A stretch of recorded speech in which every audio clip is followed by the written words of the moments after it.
Foxborough friends and Patriot pals, you are in for a treat today on the latest and always greatest edition of Six Rings and Football Things. Now, we know that Pats fans can never get enough good behind the scenes or extracurricular content when it comes to taking a peek behind any and everything that went into the unheralded double dynastic run of the six-time Super Bowl winning New England Patriots.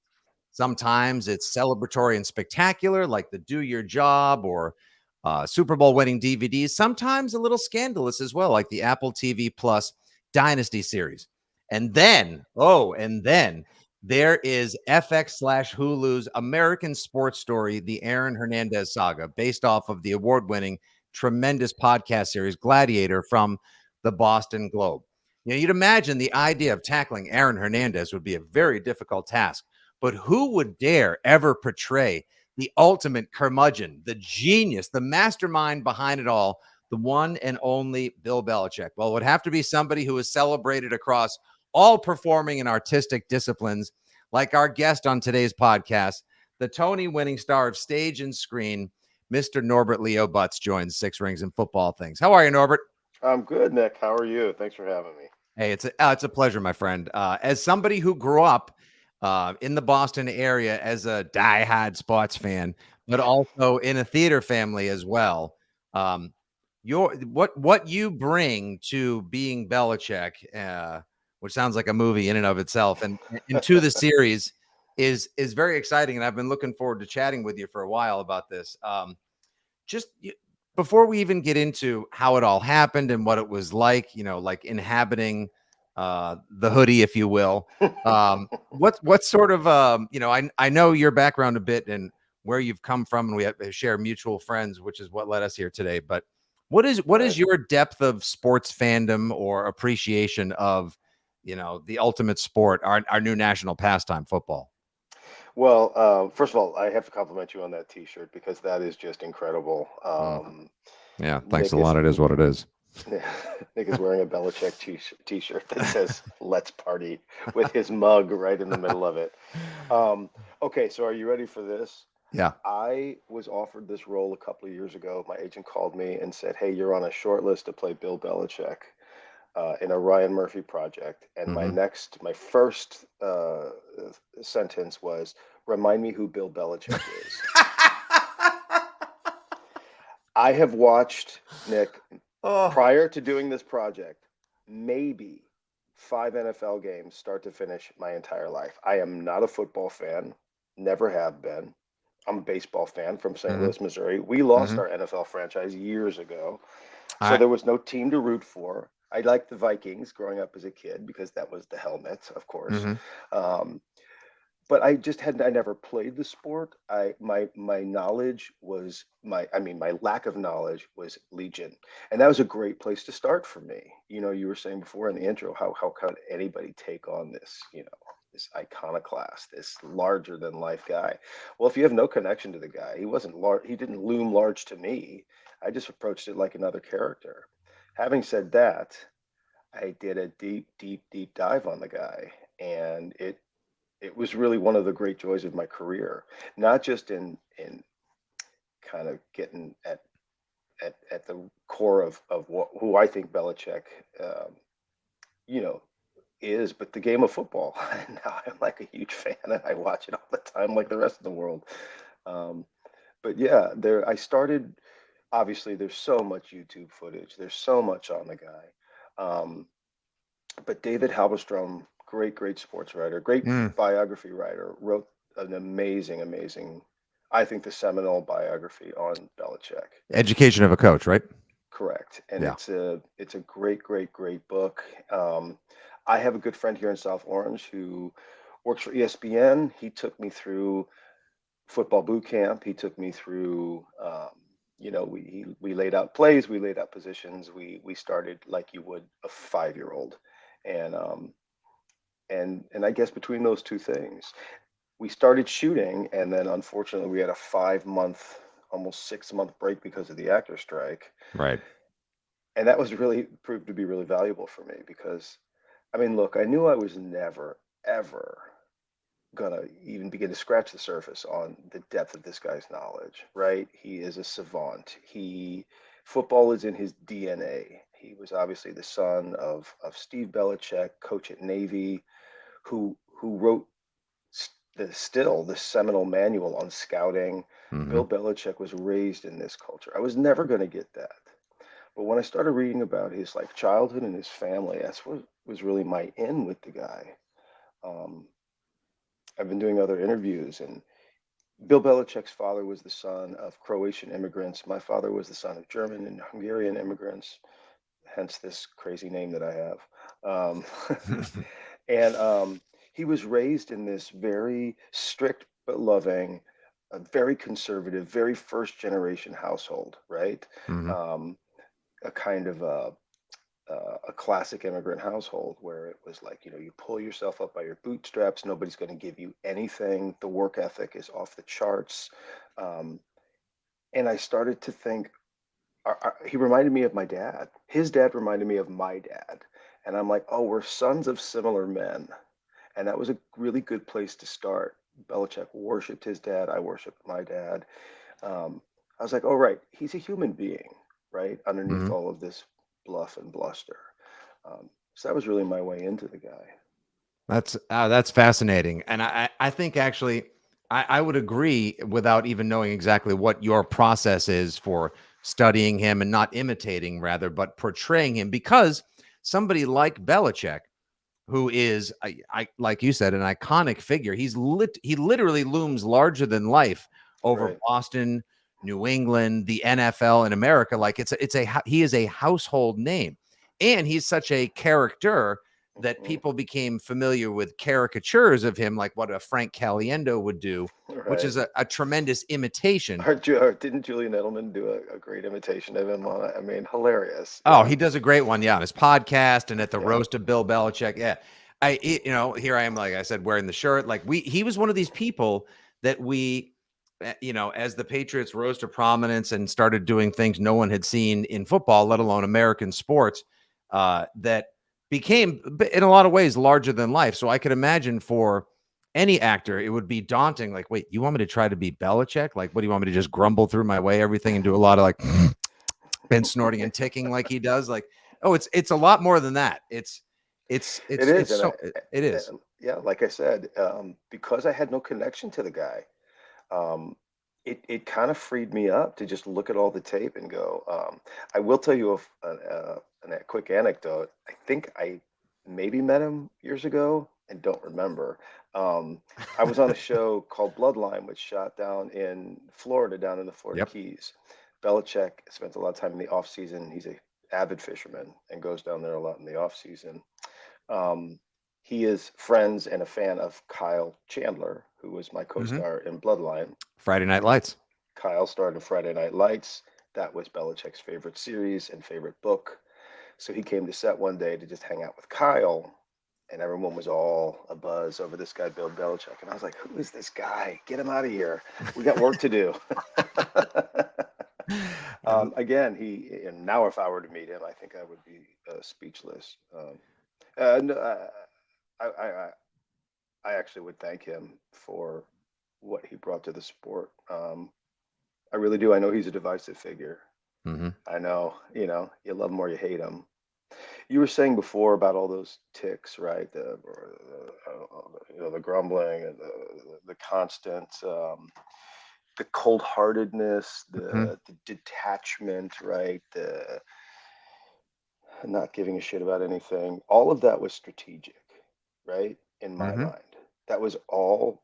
Um, his Belichick famously said his favorite book was The Art of War, that ancient Chinese text By about Sun Tzu, right? Yeah. by Sun Tzu, right? About how to beat an opponent. And that was his Bible. I think those press conferences, his relationship to the press, the way he um, withheld praise, the way he didn't jump up and down even when a touchdown was scored in the fourth quarter of a Super Bowl. The guy was like, come on. It was strategic. It was a brilliant tactician. Um, and I think what we're seeing now in kind of a post maybe football Belichick. I mean, the guy is doing roasts. He's doing hilarious commercials. Um, and that in my reading and from witnesses who've said he's very fun. He's extremely Hmm. funny. He loves to have a good time. He loves rock and roll. He goes to concerts. His kids adore him. He's a great father. Like uh, there are all of these really great qualities in the guy that I think he quelled because he was just myopic in that pursuit of winning. And all that stuff seemed to maybe he felt weaken him in the eyes of his opponents. It's so funny you use the word myopic because that's one of the adjectives that I use to discuss, or to rather to describe Belichick a lot in terms of both his genius and then in some of his drawbacks or failings as well. Because whenever we're usually on this particular podcast, not going inside the actor studio, but kind of going, we used to go under the hoodie and now we're on the sidelines going into the game plan and beyond. Belichick's singular focus on doing everything that he could to win made him transformative, made him brilliant. And I agree that it was always sort of a plan. Like he figured out the best way to encourage Tom Brady to become his ultimately brilliant partner in crime was to never give Tom Brady the credit that he was deserving of and that he sought, even though all Tom Brady ever wanted, because he came from a loving family, was a hug and a paternal figure like that, Right. great dad that he had of his own. Belichick always withheld the praise because he knew whatever lit the fire under Tom Brady to be the 199th pick and drove him to be the greatest ever is what Belichick continued to do. So he was stoking a different fire the whole time, I never agree. telling him, Tom, you're great. Tom, I love you. But Belichick's the myopic focus that made him so great on the field. But a lot of times that also like took him away from the optics of certain situations, which kind of leads us into a discussion on the show, and Yep. also kind of prevented him sometimes from having succession plans in mind. Like, sure, it's difficult to replace a Tom Brady, a Rob Gronkowski, a Julian Edelman, but he was always so focused on the field at times and Mm, getting the most he could out of a particular somebody yep. that he wouldn't look to be like that, that there was no peripheral, it seemed, to be able to Mm, have like, all right, well, eventually, Norbert's not going to be able to play this part anymore. I better get an understudy ready to take over one day for him. yeah, Um, that's fair. but he And is I, human. yeah, that is a fair assessment of him. Yeah, and but he is, and also I'm glad that you were able to divine some of the personality and the spunk and the off-field fire in him, because I had heard for years and years, great sense of humor, so fun to listen to, but yet all I ever saw was like, we're on to Cincinnati, Seattle, Yeah, we're going to Seattle. I know Cincinnati, we're, Cincinnati. yeah, Let me say it a different yeah. way. Cincinnati. The guy just lived. The guy lived to win football and showed disdain to the media and his fans, right? No, actually, he like the famous. You probably saw the famous press conference where he quoted my cousin Vinny talking about the Deflategate sagging football scandal. Like Yes, yes. uh, it was genius. So now we get into, so you get asked to audition for this daunting task, probably for a lot of other actors familiar with him, and Hmm. now you get to come into it with a fresh perspective. You learn about him and appreciate him. What was it like, working on a Ryan Murphy project, who's such a brilliant, celebrated career from Glee to The People versus O.J. Simpson? I still think is one of the greatest television shows ever made. Agreed. Um, and now comes this. And it's not like we're short, Norbert, for Aaron Hernandez coverage and content, because there's a whole episode of The Dynasty about him, the original podcast series, the Netflix docu-series as well. Yeah. What was it like getting to portray Belichick and then finding out about this huge hiccup or bump in his celebrated career and world? Yeah. Just to clarify for the audience, I'm only playing Belichick. It's the Aaron Hernandez story. I'm in six Correct. episodes. I'm a supporting character. It really Hmm. is Belichick through the eyes of the Hernandez narrative. Yep. Um, it let me just say the production um, was fantastic. The guy does not spare any time or craftsmanship in the making of these things. My makeup to get into Belichick was 4 hours every day. So Get out. it was 4 hours, and when you see me in it, it hopefully looks like a very natural makeup. But for a guy who spent his entire life on football fields in the sun, in all weather, he's got this weather-beaten face. He's got those great lines, right? I have a relatively less lined face. Um, I'm a little bit younger than him, obviously. So we had to like age and kind of texturize my face, and that's done with all of this spraying on of textures onto my skin. And then he's got that wispy hair, that comb over. So there was a Hmm. bald cap and then a thing. And then they had to pad my shoulders in him. He's just a tank. He's not, we're about the same height, but he's just got this tank of a body. So I was Right. padded with about 40 extra pounds. So when you go through what we call the works on a set, hair, Yeah. makeup, Hmm. costumes, you go through the works and you come out and you look in the mirror and you're like, holy shit, the work is done for you. I mean, it, it, it was uncanny. The voice just kind of fell in. So I just can't say enough about what the crew on these productions did. Um, and there's a phenomenal cast. Hmm. Young actor Josh Rivera um, is just killing it as Aaron. He's bringing a real vulnerability, a heartbreaking kind of innocence, if you will, to the Hmm. guy. Um, this is a kid who was given a real short shrift in life, really tough set of cards from the get go. Hmm. Um, um, Poorly educated, terrible home life, Hmm. um, addiction, crime. Uh, just he just grew up with it. Um, Possibly, allegedly, some child sexual trauma, um, and And so the show really looks at all of those mitigating factors as to what could have created such a toxic personality, right?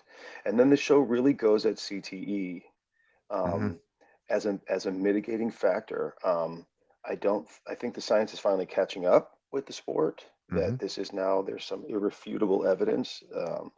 There was obviously an autopsy done on Hernandez's brain post mortem. They found major areas of what they would call, I think, gray matter, areas of the brain that are just not firing. That comes from multiple concussions. It comes from multiple brain injuries. Um, and we've seen it in other players and in other sports too, right? Suicides are up, Hmm. violent crime is up, depression, anxiety, all of these things. Well, there's So, that episode where Aaron meets John Mackey. Like he wins the Mackey Award for the best tight end in college and meets John Mackey. And John Mackey at that point was battling dementia himself, and right. his body had failed on him. And that was a really, jarring moment. I had never seen it humanized in such a way. And it Yes. hits you like a freight train when you're watching the show. Well, I'm glad you said that, Nick. I think that's the whole point of the entire show. Um, I, I've been recommended the show for people like me who Hmm. are football novices or actually know nothing about this sport. It's actually not about football at all. Mm-mm. It takes place in the world of football. It's about a group of human beings. It's about generational trauma. It's about generational addiction, and it's about, as you said, our new national pastime. This billion-dollar industry. This sport that America loves so much. And Belichick said this fascinating thing. Belichick was really a philosopher. He says, nobody wants to do this sport really. Like we think these guys show up like let's kick ass, let's go. Nobody wants to go out and be hit by a 280-pound refrigerator running at full speed. Right. My job is to convince these guys that's a great idea. That is a great idea to do, right? Hmm. The human body does not want to. They feel pain in the same way that you and I would feel pain, right? If we Hmm. took these hits, they they feel the exhaustion, and so I think what the show is trying to get at by humanizing Aaron, if you will, is to say, look, these are human beings on the field. I think I've been thinking a lot about Simone Biles. Actually, we just had the Olympics this summer, and when she had that issue a few years ago with Yeah. her mental health, and Hmm. she had to drop out because her I thought that was a real great game changer for sports generally, right? Oh, this girl is a human being, right? There's something more important than bringing home these medals. Her life, her health. How do we continue to play this sport and enjoy this sport that's a full contact sport? That's what we love about it, Hmm. right? is the danger element of the sport, is the incredible athleticism. How do we maintain the spirit of the sport and protect human beings, right, who are out there day in and day out? Um, it's I don't know if the show provides a whole lot of answers, but it definitely tries to humanize this guy in the hopes that the conversation will continue to happen, right? Yeah, Um, it's not the first time that somebody has tried to, pull the curtain back on the almighty and powerful gridiron Oz, if you will. But we look hmm at these people as, we have a use for them now on our fantasy teams as topics of conversation, as people to posterize our walls, and the kids wear the jerseys. And then we just dispose of these our Sunday heroes, and we move on Yeah, to the because next one. you just hit the nail on the head. Money. You're talking about Yep. money. That's Oh, what I was most in my research. I've been a baseball fan my whole life, and I know that there's money in baseball. I love mhm. hockey. There's money in all sport, right? There's money in college sports, but the NFL brand. Holy cow! I didn't know. I was so naive as to how much money we're talking about. Oh, My it's a multi tens of billions of dollar industry. It dominates. Yes, and so in last week's episode of the show, it's Belichick first appears in episode 4. There's the incredible scene where all the players go down to for their draft um, conference, right? And Hmm. the way that it's almost like they look at the teeth of the players. They these guys get out on stage in their underwear to be weighed. It really they look like cattle. I mean, they Yeah. just look like cattle. Yeah, they make them work out in their underwear, jump this high, run that way, catch this, go there, do that. Like It's it's astonishing. what it is, and it then sort of highlights if you're able as a coach or anyone involved in these teams forge like a human connection to these people to get them to exact your plan and to be willing to metaphorically go to war every week for this team on the and knowing full well the price that you may ultimately pay, and for people to know, regardless of what his particular traumatized background was, for someone like Aaron Hernandez to be such a star at Florida and then be, to just, blossom so quickly for the Patriots, and then to just have such a turnabout. Like in New England, I remember exactly where I was. This is one of those where you were type moments, like when you get a bad phone call or you see your team win a championship, et cetera, Right, or you hear, maybe your wife is pregnant. I remember just hearing the news like Aaron Hernandez is now a suspect or has been arrested, and then the Patriots released him, and it just all happened so quickly. And then to come to understand, he supposedly was involved in multiple murders, and just then you go back and you like to look and see that they just basically kind of just whistled past multiple graveyards of photos with guns and fights, and Urban Meyer, who basically has heart attacks during the show and is burying so much himself, and Tebow and what he tried to do, and then Belichick, who has to live with knowing that he drafted this guy right, despite all the warnings from trusted players like Matt Light and Wes Welker and others who said, like, coach, this guy is bad news, right, and right. you like your opening scene. If anyone hasn't seen the show, you're going to love the show. It is a very intense show. It is not a show for the kids to watch by any stretch, in case football is family and you guys love watching anything Patriots related together. It is a very hard R of a show, as it hmm should be. But when you first appear, I mean, you want to talk about Darth Vader just like appearing on the bridge of the Star Destroyer. There you are, arms folded behind your head, feet up on the conference table in the war room for the draft. I was ready for you to be Belichick, but just like it felt documentary like in a lot of ways. hmm And then, as the show is to progress, and you see Yeah, all these trappings and the fallout and everything, it's haunting, and it's really sad for somebody who just it can't is a get enough tragedy. football. It's It a is. tragedy. The show is a tragedy. And listen, we're talking about um, it takes a whole community um, for a tragedy to happen, right? Hmm.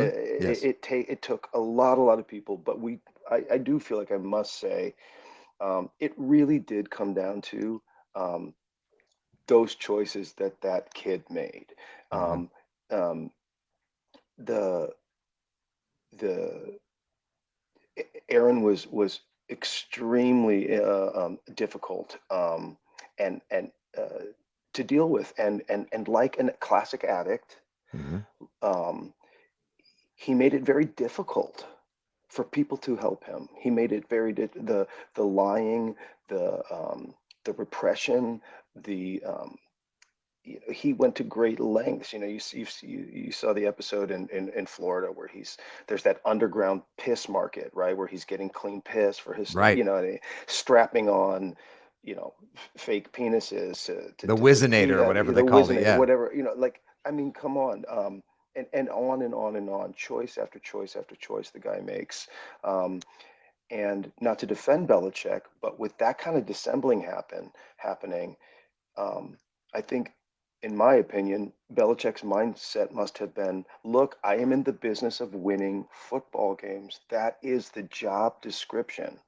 The mental health aspect, the community building, it's the Patriots.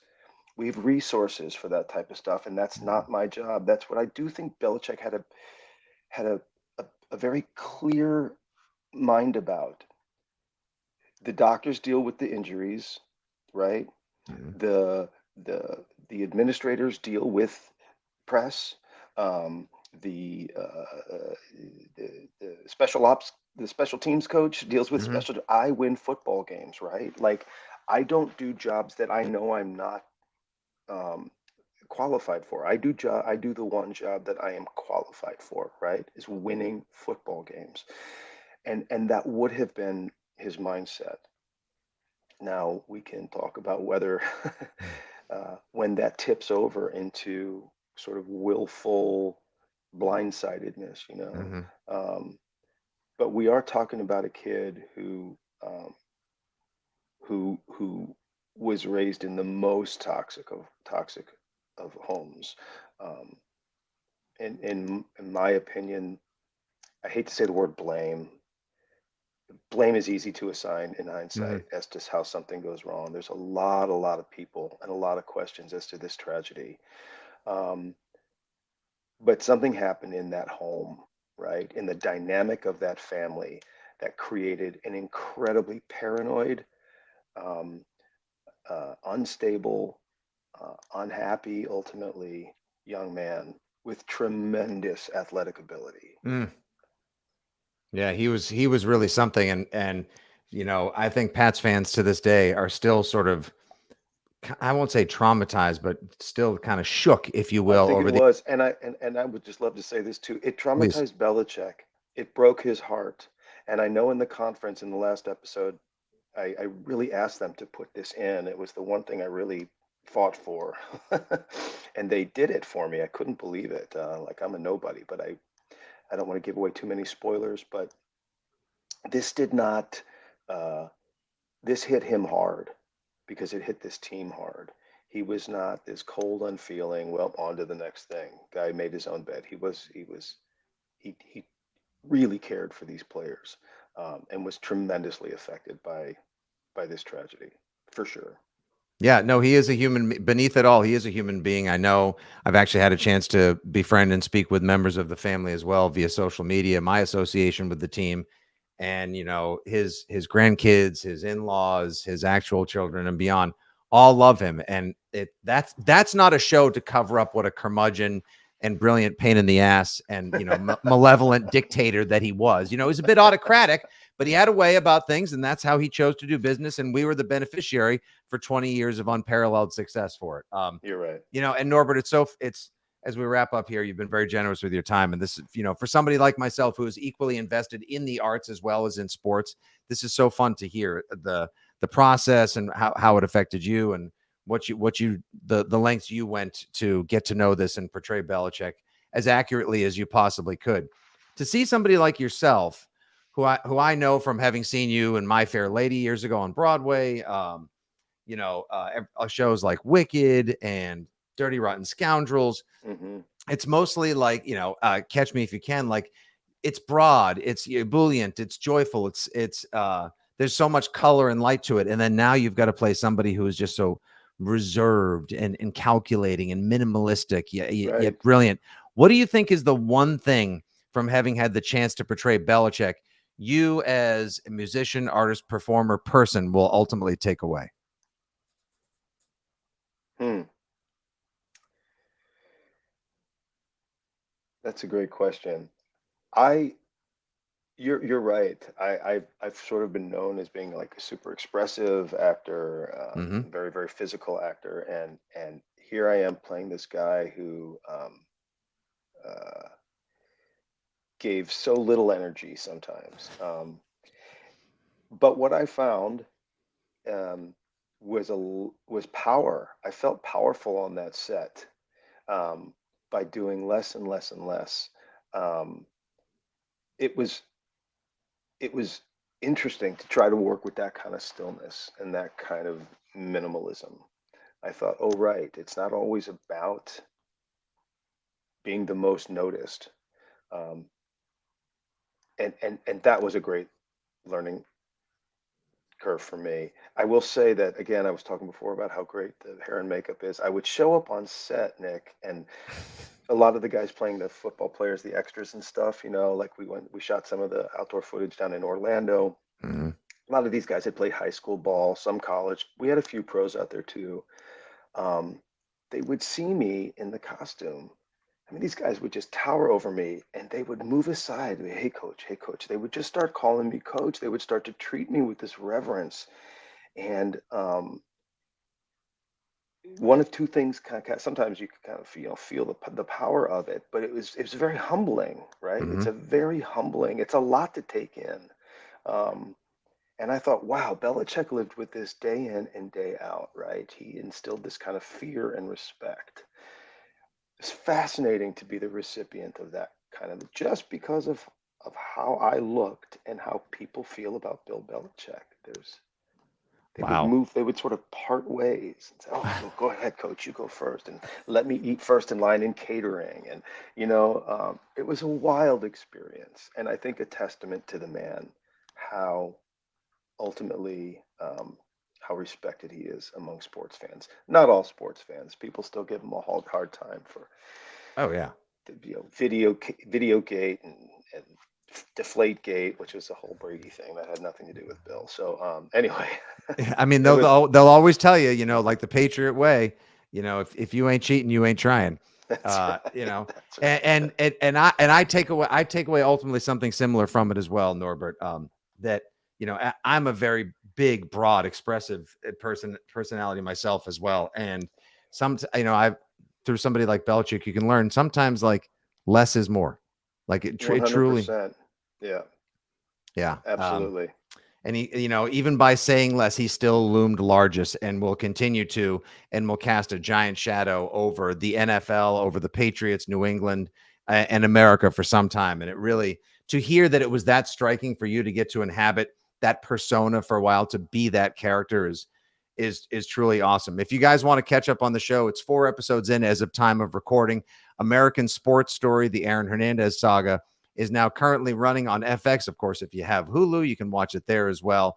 He is the fabulous Mr. Norbert Butz, star of stage and screen. I'll look forward to whatever you're in next. Look forward to finishing the show as well and getting the full breadth of your masterful Belichick, as well as wherever we may see you next on stage and screen. But this is for somebody who feels like he's seen and heard everything Patriots. Norbert, this has been a great new perspective on something that has been a huge part of my life and the lives of many fans. So thank you for your time today. Thank you, Nick. Thanks. It's a pleasure. All right. That has been the latest episode of Six Rings and Football Things, brought to you by WEI Odyssey and 2400 Sports. For our guest today, Norbert Butz, everyone at FX behind the American Sports Story, the Aaron Hernandez saga, and of course in Odyssey and 2400. We thank you for your time. Good day. God bless. And as always, go Pats.